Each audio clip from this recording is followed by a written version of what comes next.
Hi, everyone, and thanks again for joining us to another segment of Our Veterans and Their Stories. My name is Christine Shirley, and I'm honored today to have South River veteran Don McSorley. Hi, Don, thanks so much for joining us, my and pleasure. thank you for your service. Appreciate it. I want to start off by finding out you live in South River. Were you born and raised here? No, I was born in Elizabeth, New Jersey, and spent most of my early years growing up in Elizabeth, Linden, and Newark.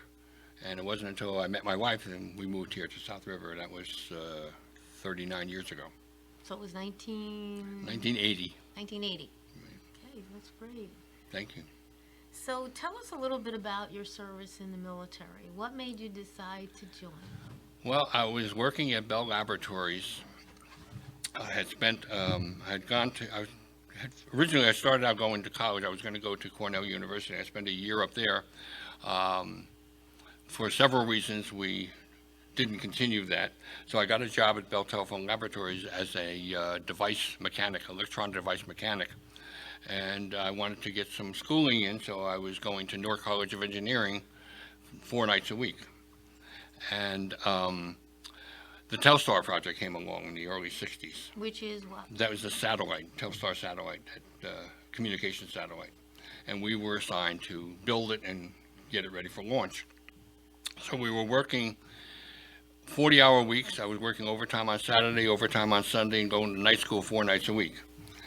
And that lasted until March, and I caught the grip, and it knocked me out of going to school. And you don't miss a month of night school and can pick up your classes. I was carrying at the time a 4.0 grade average, Oh, but I that's couldn't terrific. continue. So in June, I decided military is calling, and rather than get drafted, I wanted to have a choice in the matter. So I chose to join the Air Force. I figured it's 4 years active duty, and I found out later it was 2 years inactive after that. But still, I was able to take courses in University of Maryland for night school.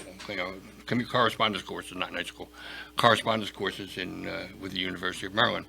So that's what drove me to join the Air Force. So I got sent to Lackland Air Force Base in San Antonio for basic training, and I think ran about 8 weeks. And what years were they done? This was 1962. Yeah, 1962 when I joined the Air Force. And there's a funny story about being in basic training. They tell you never volunteer. Okay. In my first week at basic training, the tech sergeant came out and we were in formation, and he said, "I need a volunteer for chapel guide." That sounded interesting to me, so I raised my hand and volunteered. And everyone looked at me, "Well, you don't volunteer," but I volunteered. Basically, my duties as chapel guide was if anybody had to go for any reason whatsoever to see the rabbi or a priest or a minister, my job was to march them there, because in basic training you didn't walk anywhere, you marched. So my job was to march the person to see his minister. It never happened. I never got called on to do it. But because I had to be on call for that, I never had to pull KP. I never had to pull latrine duty or any of the other fun things that you do in basic training. So it wasn't such a bad idea to volunteer. So then when I finished basic training, I originally had gone into the Air Force hoping to get some pilot training. They took my test of my ears and found that I had a 60% loss of hearing in my left ear, and they said, "You're not going to be a pilot." So the next thing that came up was a course called radio intercept analysis. It sounded interesting, so I applied for that. And it was at Goodfellow Air Force Base in San Antonio, in Texas, San Angelo, Texas. And I was proud of the fact that I was named, I think I have the Certificate? certificate here, Outstanding Student of the Month in the Training Analytical Department for the month of December. Oh, this is wonderful. And while I was in tech school, since I was learning in fundamentals of analysis, I had an opportunity to sign up for an extension course called Intelligence Fundamentals, and that was being done through mail And I have a diploma from there, says I had gotten my diploma from Gunther Air Force Base for Intelligent Fundamentals. In Alabama. And that was, here in the back is a letter of presentation of the diploma, acknowledging that it was primarily a volunteer act on my part, over and above what I was doing in school. So I got that, and so I had the letter of recognition and a letter of merit. And then I got my certificate of training when I graduated from that. And the thing that I'm most proud of is the letter of merit that I received from the commander, because I graduated that school with an average of a 96.0, which at that time, I don't know if it's been, I'm sure it's been passed by now, but at that time it was the highest mark ever achieved in that course. That's So terrific. I was designated the honor graduate of the school. Wow, that is terrific. And this is the certificate of training. Mm-hmm. Okay. And this is from Goodfellow Air Force Base, That's where I was. Texas. Okay, great. So my first assignment was then Where did they send you? 18 months to Karamsel Air Station in Turkey. It was right across the Sea of Marmara from Istanbul. So it was nice because it was a semi-remote location, which is why it was 18 months and not, the remotes are usually about a year, and the better locations are 2 years. So this was the first semi-remote. time overseas? This is my first time overseas. Yeah. So how was that when was you great. first got there? Yeah, it was great. I got a chance to get to the Grand Bazaar, which at that time was still the way it was back in the time of the early Ottoman Empire. The What Grand is Bazaar that? never changes. It's in Istanbul. It's a big, just what the word implies, it's a bazaar.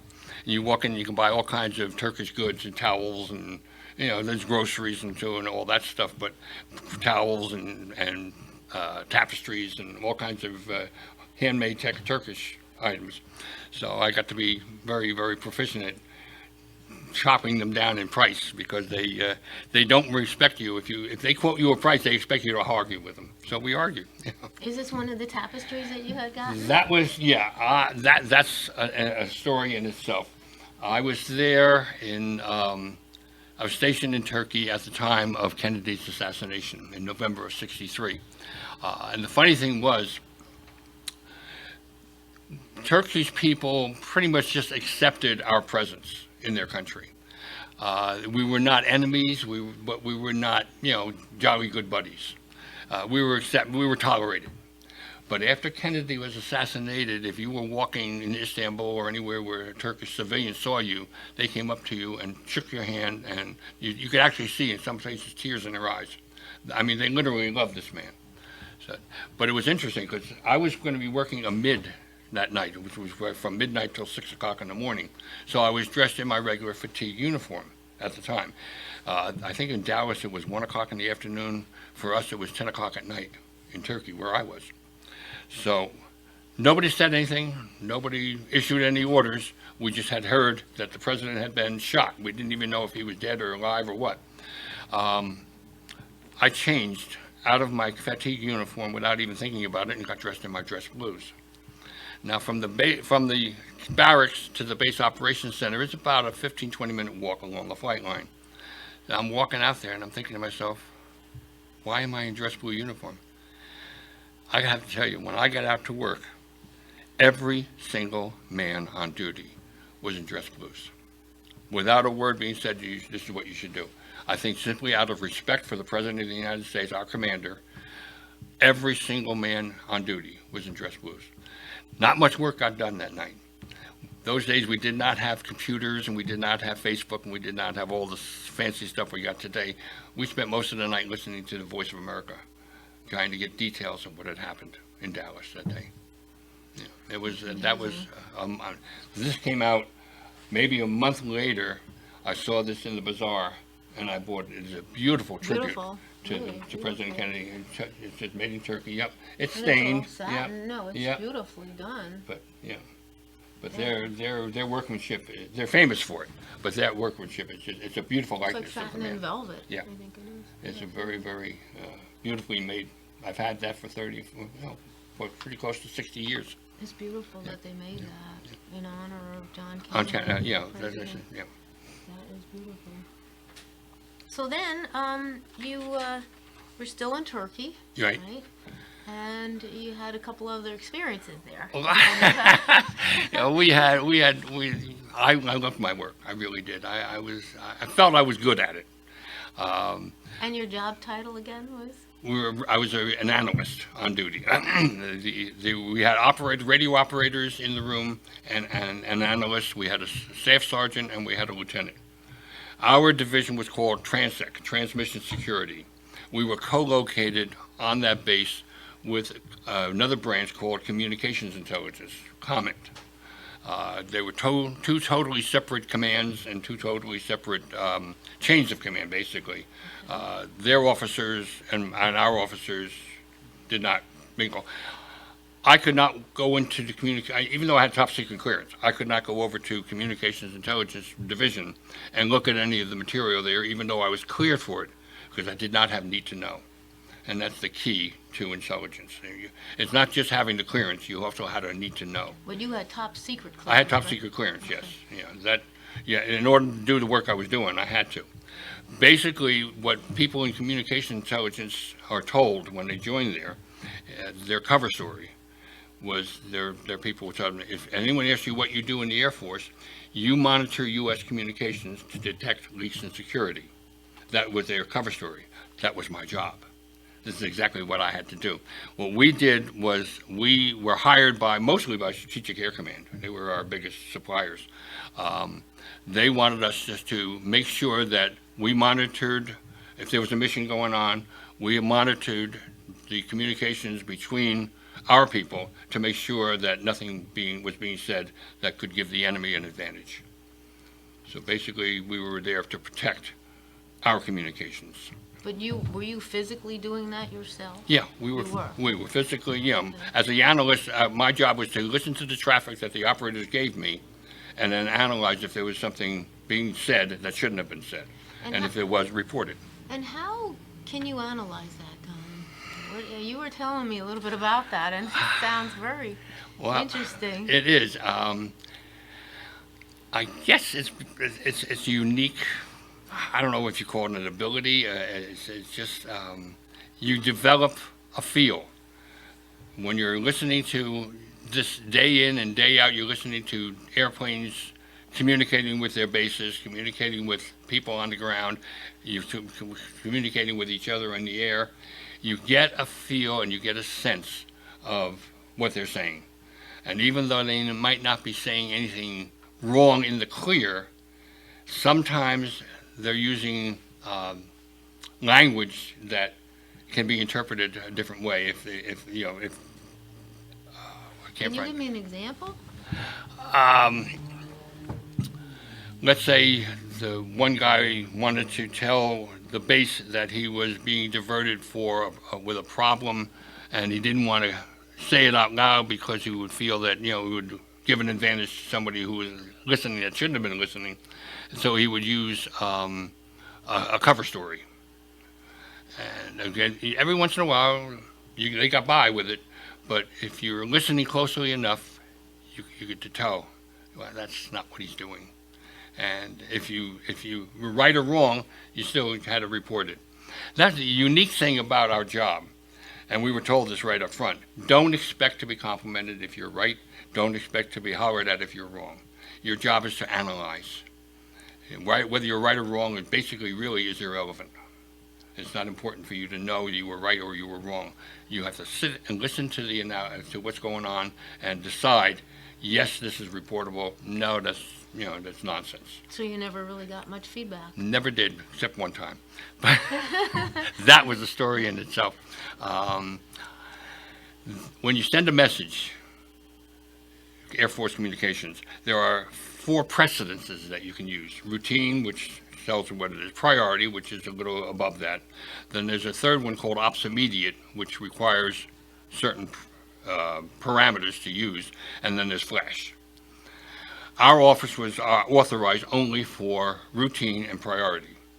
And under very strict parameters. You had to look at the guideline and you had to meet every one of these tick off each one of these requirements before you could use ops immediate. I was working a midnight shift, and on midnight shift, there's no officer and there's no NCO.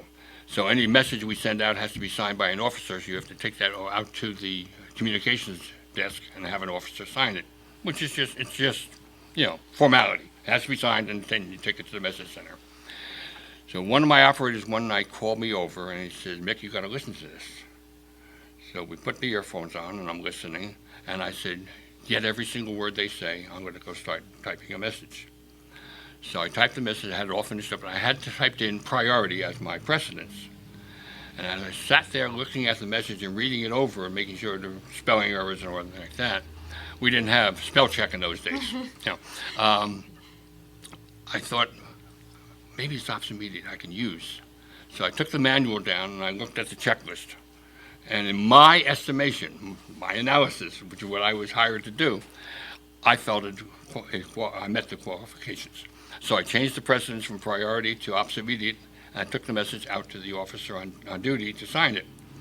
And he looked at it and he said, ops immediate, huh? He says, you're not authorized for that. And I said, I thought you might say that, sir, so I brought my manual with me to show you, here's the checklist, and this message meets all those criteria. And he said, well, I don't agree with your analysis. You have to change that to priority. And I said, not to be disrespectful, sir, but that's my job, not yours. Well, he turned all kinds of color, red in the face, picked up his pen, signed the message, and he said, we'll see about that. And I took the message to center, sent it out, and went back to work. The next morning, I was woken up by charge of quarters, and I was told you were wanted out of your operations immediately. So I got dressed and I went back out there. What did you think when they sent you? I figured the officer had complained. I tried to be as respectful as I could, but I still felt in my heart I was right. So I got out there, and my lieutenant said to me, "Tell me what happened last night." So I told him the exact same story. I told him exactly how it went down, word for word. And he said, well, okay. He says, I'm supposed to reprimand you. He says, consider yourself reprimanded, get the hell out of here and go back to bed, which I did. And as I said earlier, we never got feedback. About a week or two later, I was working a day shift. So I came into the office and I sat down and I'm reading over the messages from the night before. And I hear behind me, my lieutenant and my sergeant are talking. And the lieutenant says, do you want to tell him or should I? So a sergeant says, let me tell him. The lieutenant says, okay, because when you're done, I'm going to go tell the base commander. So my sergeant comes over and he shows me a message we had gotten from headquarters European Security Region. And it was basically telling us, because of the speed with which this incident had been reported, they were able to avert a major security breakdown throughout the entire European region. The first time ever we had gotten feedback on a message. So my lieutenant then says, now I'm going to go take it out to the colonel, who was the base commander. And we heard later on that the commander had called in all of his officers and told them, anytime a message comes out from Transec, you're to sign it, no questions asked. That's So I guess amazing. basically I Wow. made it a lot easier for everybody who followed me to get messages sent out But without. there was nothing beyond I did that. not, no, I did, I was afraid I might even be busted in grade or anything, but I guess because of the letter from headquarters that I figured they just brush it under the table and forget about it. But it was insubordinate on my part. But I'm 21 years old, and felt I was right. So I said it, and I said it as respectfully as I could. I said, begging your pardon, sir, but that's not your job, that's mine. So you went with your gut feeling. But I got away with it. That's amazing. Wow. Did you ever see him again? No. The lieutenant? No, I never had an encounter with him ever again, and because as I say, we're two separate divisions, so the opportunity and the odds of me going out there for a message to be signed and him being the officer in charge at the time was nil. It was, it just didn't happen, so I was lucky in that respect. I didn't have to face him anymore. But you did some traveling in Turkey. Yes, Well, you told we me. got an opportunity to go. One of the best opportunities I had. We got a chance to go on a trip to Ephesus, and it's where John had taken Mary when Christ died to preach. He preached in Ephesus, Turkey, and there's a chapel that's run by, I believe, an order of French nuns, and where Mary died. And we have some Yeah. pictures here. I have some pictures of it here. Yeah, And this, that's the chapel, and the entrance to it. And if down here, you say there's some stairs down to a part where I think we have a picture here. is the grotto? No, the grotto's inside. Okay. This one here, at the time, this was not there. You know, this is a more recent picture, but there were it was like a little spring of water coming down the side, and there were canes, crosses, crucifix, you know, all kinds of implements left behind by people who apparently were cured from the water They from were the cured spring. from the And this water. is the grotto inside the church in honor of our Blessed Lady, right? And there's the statue of, Yeah. of Mhm. Blessed That's Mother right Blessed there. Mother statue, right? That must have been beautiful. It to was. see that. When we got off the bus, you could pull into a parking lot, and you get out of the bus, and you're in a big parking lot, and I think you're overlooking, I believe it was the AG&C, and then you walk into the grotto, into the grove of trees, and as soon as you entered that area, I don't know how anybody else felt, but I felt like I was in a different world. I didn't feel like I was in Turkey anymore. It was just a totally different place to be. It was just quiet and serene, and there was just a total peacefulness about the whole area. And then we got to the grotto. Unfortunately, I had so many pictures and slides that I had taken when I was in service, and over the years, I don't know what's happened to them. I really don't. But You might find them yet. You don't know. someday I could come across them. But I had those little carousels with the slides on it. I had beautiful pictures of that. I had pictures of the base I was on, going into Istanbul and seeing the Grand Bazaar. I lost it. Yeah. But you have your patch Yes. and you have a medal. The medal that's the medal of good conduct medal. I mean, anybody who served and is honorably discharged is going to get a good conduct medal unless you do something really stupid. But that's the patch is what I'm most proud of. This is when I got to Turkey, I picked that up, and I had that sewn onto one of my uniforms. And the uniform doesn't fit anymore, but the patch came off, and I kept the patch. Patch fits. Yeah. No. Now then, after Turkey, where did you go? So then we came back home, and that was an interesting tale too. My buddy and I were, in those days, I don't know how it is today, but Turkey did not allow military aircraft to transport military personnel in and out of the country, so you flew commercial. So we went out to Istanbul airport, and when we got there, apparently there had been a crash on the airport. So they were told flights were canceled, you're going to be put up at the hotel, and then tomorrow morning we'll get you out whatever we can. So the next morning, my buddy and I walked up to the ticket agent, and he said, well, guys, I got 2 tickets left on a nonstop flight from here to, and we don't know, sorry, at that point, you're going to fly to Rome. You're going to fly to Rome, and then you're going to get on a nonstop flight from Rome to New York. So we got to Rome, and we got up to the counter, and the guy says, you know something? I only have 2 seats left in first class. Oh. You guys have them. So we were going to fly first class on Pan Am from Rome to New York. I talk about a bucket list. I've always wanted to go to Ireland, being Irish. And we were up, I guess, out of Rome maybe an hour, and the pilot came on and says, we're going to be encountering strong headwinds over the North Atlantic. I'm going to put into Shannon for a refueling stop. I was only there an hour. I was only at the airport, but I got to go to Ireland. You got your wish. Yeah. Did you get some souvenirs at least No, when you were there? no, didn't really have time. Really didn't have time. It was just a layover just to get refueled, and we took off. So when we came home. Then I had a 30-day leave at home, and then my next assignment was headquarters, Security Service headquarters, which is in San Antonio, Texas. So we were sent there, and that was where I spent the rest of my time that I had in service. We had a couple of TDY missions that were fascinating. One, they sent me, I think it was for maybe a week or 10 days, to the Pentagon because they wanted to have us monitoring. We were there as an advisory group. Because That must have been very exciting. it was interesting.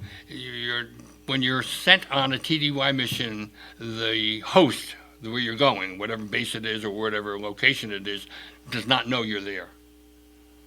The only ones who know you're there are Headquarters Security Service and whoever assigned you to go there. In most cases, it was Strategic Air Command.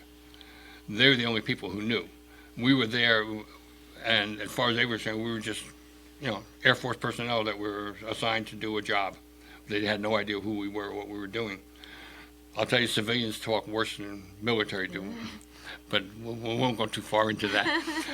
But that was an interesting. What did they have you do there? Well, we just monitored, listened to telephone communications, making sure that, because I guess it was a pre-planning mission for something going on in Vietnam, and they wanted to make sure that it wasn't being leaked. So we were told to report to Strategic Air Command anything that we found. I really don't believe we found and got any bad things out of there, thank God. So then that mission was over. And then in October, the end of October, November of 1965, we were sent to Anderson Air Force Base, Guam, for a mission. We were there for a month, which is a long TDY mission for us. And but this is early in Vietnam. This is before all the Vietnam really became a big mess in the late 60s. So this was early, and they were planning a mission, and they wanted to make sure that it all went off without a hitch. So we were sent there to monitor and make sure that everything went well. And we found some interesting things, and we reported it to SAC, and SAC did what they had to do about it. And SAC stands for what? Strategic Air Command. Air Command, okay. Strategic Air Command. But as a result, we received 3 letters of appreciation from the Air Force And this is the for one, and then you have the, the 2 on the back. for the work that we did in monitoring that particular mission. Did you have any free time in Guam? Not too much. No? We were working 12 hours on, 12 hours off. And when you were off, you went to sleep because you were going to be working 12 solid hours straight and intense. You had to listen in on every single thing that was going on the base, making sure that they weren't talking about the mission and they weren't camouflaging it in any way.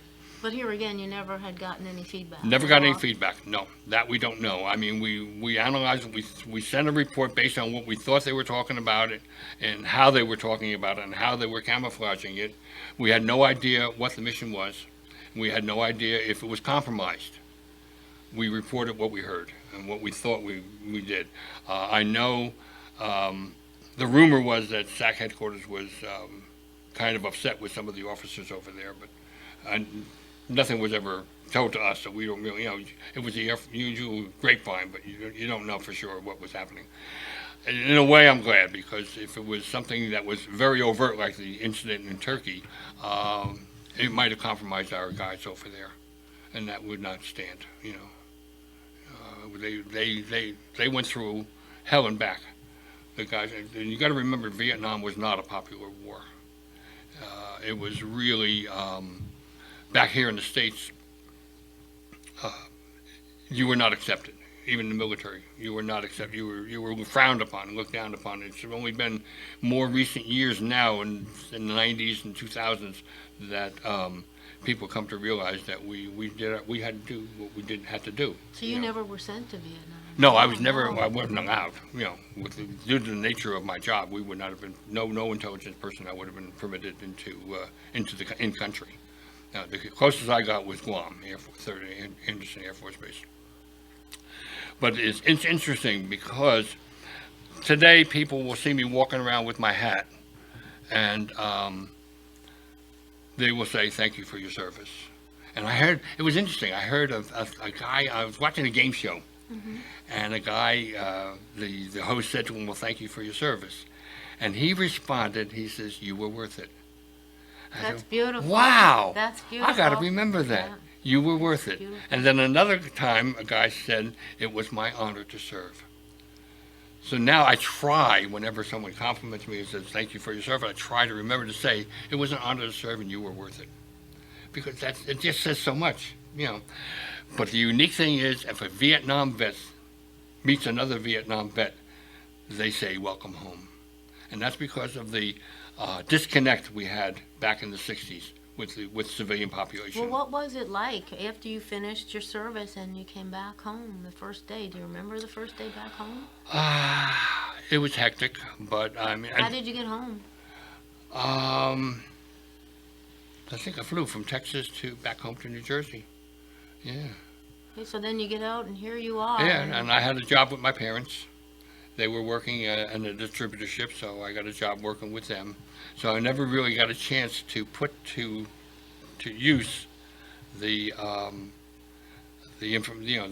education that I got in Cornell and through the intelligence service and through University of Maryland. It just, added to my bank of knowledge, but I never really had to really use it for anything because I got back into civilian life and I was working with my parents and their business, and then when they retired, my wife and I took over the business, and then we retired. That was it. Did you find it difficult when you came back, like the first week or two? No, not really. People As I said, accepted? don't forget, this was 65, 66 when I got out, and Vietnam was just then, it was really starting to heat up. And the ones I felt the worst for were the vets that were coming, who were serving in 67, 68, 69, the early 70s. They had it much farther worse than I did, as far as the treatment they received when they came home. Back when I got out, there wasn't much furor over it. But then those guys, they put up with a hell of a lot that they shouldn't have. No veteran should ever be subjected to abuse from the people that he served. Absolutely.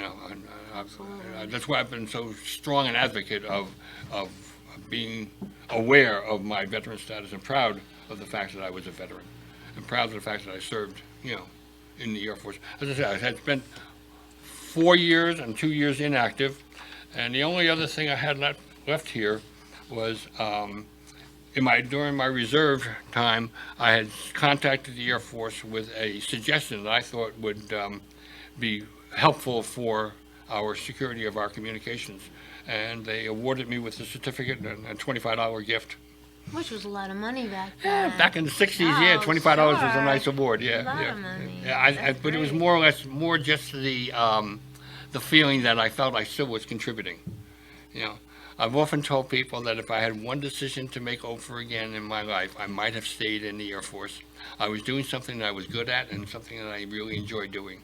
You had an amazing job there. It was fun. It was a fun job. It really was. Absolutely. Yes, it was interesting. It was I don't know if I'd call it amazing. There were so many of us. The intelligence service. It's even today. There's jokes.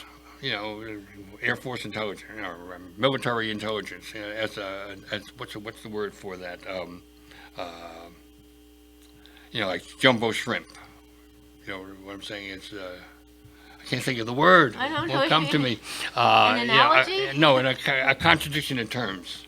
Okay. Military intelligence. That's a contradictory. Oh, okay. Like a jumbo shrimp. I see. I can't think of the word. It just won't escape my mind. But there's a word for that. But I'm proud of the fact that we have people still active in intelligence. We need those intelligence services because they play a very vital role in protecting this country. How did you feel that your military service affected your life after you came home? I don't know if it really had much of a big effect on my life. As I said, I was proud of what I did, and I'm still to this day proud of the time I spent. It didn't really impact my life in any special way because, as I said, I came in and went into a private business. So I never really had to test the market as to whether, being a Vietnam vet would have affected my job applications anywhere. What kind of business did you go in? My parents were Tupperware distributors. Oh, nice. Yeah. So I spent 25 years in that business. In the Tupperware business. Yep. And then when we retired from that, the business closed, and my wife opened up her own dress store. So I went to work for a big and tall retailers, and I spent 25 years in retail. In retail. So Wow. basically, 3 careers of my life. Wow. 4 years, 6 years in the military, 25 years in Tupperware, 25 years in retail. That's terrific. And I'm still doing part-time with retail. Did you join any organizations? Any, Well, yeah, I was PFW? I'm in I'm a member of the American Legion, and I'm a member of the our church. I am the secretary of the Holy Name Society, Very but nice. that's about the extent of my membership, yeah. Have you gone to Washington to see the Yeah. Vietnam Memorial? Yes, I've been, and I definitely had to see that. We go to Washington as many times as we can because it's just so much to see that you can't see it all in one time. And it was funny because I'd taken my brother-in-law and sister-in-law with us one time, and we stayed in a hotel in Maryland, right outside of Baltimore, and I mean right outside of Washington D.C. And we were outside of Baltimore, and we took the subway, and we got off at the Capitol.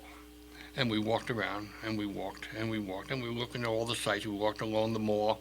We saw Smithsonian. We went to the Lincoln Memorial. We saw the Vietnam Wall. We saw the Korean Wall, their memorial. And we weren't paying attention to the clock. We weren't paying attention to where we were going, how far we were walking. We wound up at Georgetown University.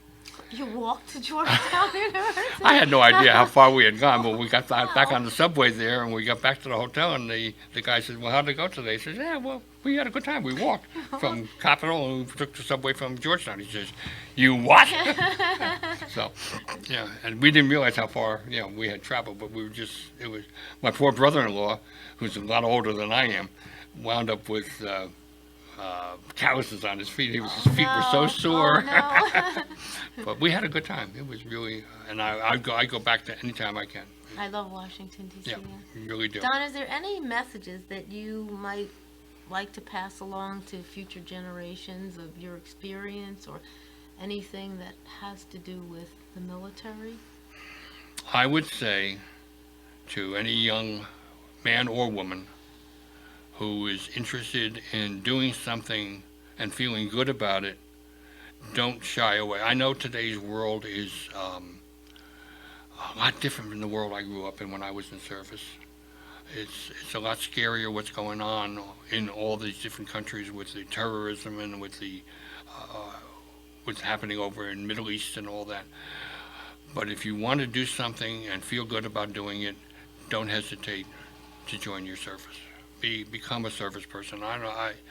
No matter what, whether Air Force, Army, Navy, I mean, they compete and they make fun of each other and they knock each other down, but all four branches, and the Coast Guard too, that's a fifth branch, any one of them, you'll feel very proud of yourself and you'll feel very good about what you've done, even if it's only for a couple of years in the Army or 4 years in the Air Force, whatever it might be. It's an achievement and it's an honor. And I say that, when now, like I said, I had heard that from people saying, well, thank you for your service. It is an honor. It was an honor to serve. And I still feel it's an honor to be considered a veteran of the armed forces of this country. It's one of the, without a doubt, the single greatest country on the face of the earth today. Absolutely. No question. Absolutely. Is there anything else that you could think of that maybe we didn't cover that you might... I can't think of. I anything? think I've pretty much bored enough people Oh, no, this with has all been these so stories. interesting. No. But no, I've had. There's so many things that there were lots of funny things that happened in Turkey that you sit back and you think about and you remember some of the incidents. Example, when we were leaving Turkey. My buddy and I were put up at a very, very nice hotel outside of the airport because we had to stay overnight. So we figured let's go down and have dinner, and then we said, this is a really fancy hotel, we better get dressed. So we put on suits. We both had suits on, and we went downstairs, and we went into the restaurant to have dinner. And the sommelier came over and wanted to know if we wanted wine. Well, someone had told me the Turkish wine was very good. So I said, yeah, we'll try, Turkish wine. Now, I had seen a movie way back when called The Cask of Amontillado, and they showed how they tasted wine. So I figured, here I am in a foreign country, nobody knows me. So when he came over and he poured a little bit of wine in my glass and stood back, he was doing this very matter of fact, rating on Americans. So I took the glass, I sniffed it, I tasted it, left it on my tongue, rolled it around, and then swallowed it. And I'm watching this guy because he was behind my friend. Mm-hmm. He was going to pour the wine for him, and his face went like this. I guess I impressed him. For the silly movie that I had seen, I didn't know. I figured I'm just going to have some fun with this and and just play the role. So, and he could not do enough for us the rest of the night. Really? Oh, And when we were leaving, after I paid the check, he came over and handed us a bottle of the Turkish red wine that we had had. He says, with our compliments. How So I got to take home a nice. bottle of Turkish wine. Oh, nice. And it was good. It really was very good wine. That's So, wonderful. yeah. So, I mean, things like that, they pop into your mind, but so many good things happened. I think, again, with my buddy, he was not a Catholic. And every Sunday, of course, I was never around because I was at church. And he said to me one day, he says, "What is it with you? You go to church every Sunday?" I said, "Yeah." I said, "Come along with me. You see what's going on." So he started coming to church with me. And eventually, I guess he got the interest in it, and I was able to stand up for him at his baptism when he became a Catholic. So, Oh, that's wonderful. yeah, that was another thing I was very, very proud of, the fact that, I had let him. I mean, he was a good man, and he believed in God, and he had his faith and everything, but I was happy that I was, instrumental in having be baptized as a Catholic. That's an Yeah, honor. it was. That's It was nice, yeah. wonderful. Well, Don, I really appreciate you coming here and you telling us all I about enjoyed your it. Thank you very much. experiences. Thank you for the opportunity, and I appreciate what you guys do for us, because I think more veterans need to have this venue so that they can tell their story. And we passed you had given me a copy of the letter that you sent out, and we mailed it to a friend of mine who was in the Marines.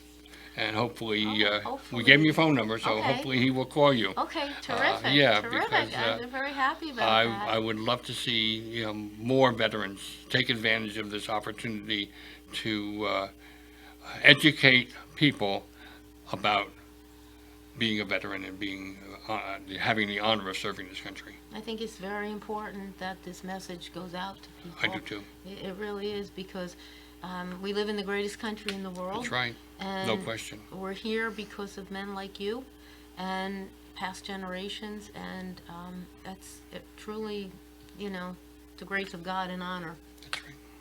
Well, thank you so much Thank for you very much. joining us. My I really pleasure. appreciate it. And welcome home. Thank you. You're welcome. It's good to be home. And thank you all very much for joining us again on the segment of our veterans and their stories. And again, if, like Don said, if any veteran is very interested, please get in touch with us. We really would love to hear from you, and it would be an honor for us to have you on the show. Thank you so much, and God bless America.